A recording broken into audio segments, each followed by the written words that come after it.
Hello friends, good evening.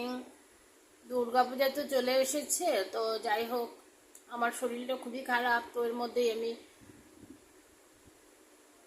একটা ছোটো মোটো ভাবছিলাম যে কিছু করবো। তো আমি আগে করেছি, আমি সবসময় কিছু করেই থাকি, কিন্তু মানুষের নজরের জন্য যাই হোক আমি সফলতা পেতে পারি না, কিন্তু তা আমি হাল ছাড়ছি না, আমি করেই যাব। তো এখন আমি ভাবছি যে কিছু একটু করবো। তো যাই হোক আমি আমার একটা হেল্প পেলাম, আমার ভগবানেরই একটা সাহায্য বলতে পারো।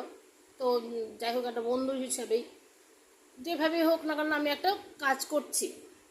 তো ওই কাজটা করার যখন শুরু করলাম তখন কত মানুষের কত কথা শুনছি, আমার খুব খারাপ লাগছে।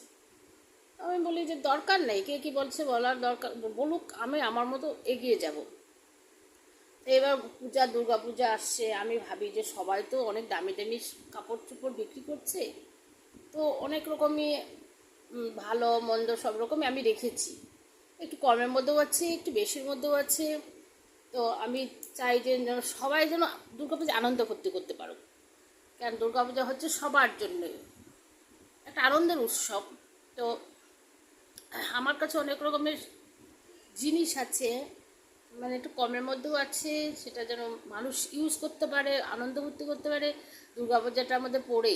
তো সেই জন্য আমার কাছে চলে আসতে হবে। আমার কাছে অনেক রকমের কম দামের প্রোডাক্টস আছে, যেরকম শাড়ি, অনেক রকমের আরও ভ্যারাইটি কিছু রেখেছি, জাস্ট অল্প একজনের সহযোগিতায়।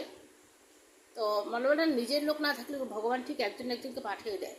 তো একটু হেল্প পেলাম, হেল্প পাওয়ার পরে আমি আমি শাড়িগুলোকে রেখেছি, এত কম দামে সবাইকে বলছি আর কি।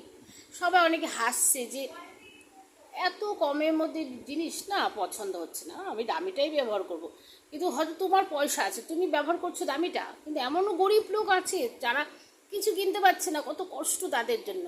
তো সেই জন্য আমি তাদের জন্য কিছু কম দামের জিনিস রেখেছি, যাতে তারা ইউজ করুক আমার থেকে নিয়ে ইউজ করুক। আমার লাভের দরকার নেই, আমি চাই যে সবার আনন্দ ফুর্তি করুক, আমার কাছের থেকে কাপড় নিয়ে আমার পরে দুর্গাপূজা আনন্দ ভোগ করুক।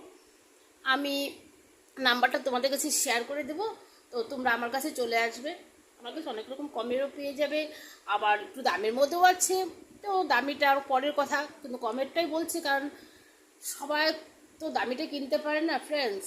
অনেকে হয়তো খুব কষ্ট করে আছে যে আমি একটা শাড়ি কিনবো, বাবা হয়তো কিনে দিতে পারছে না, স্বামী কিনে দিতে পারছে না, খুব কষ্ট তাদের। সেই জন্য আমি বলছি আমার কাছে চলে এসো, আমার কাছে অল্প দামের মধ্যে আমি অনেক শাড়ি রেখেছি তোমাদের জন্য। তো অবশ্যই একটা কমেন্ট করবে, নাম্বারটা শেয়ার করে দিচ্ছি, লাইক সাবস্ক্রাইব অবশ্যই চাই।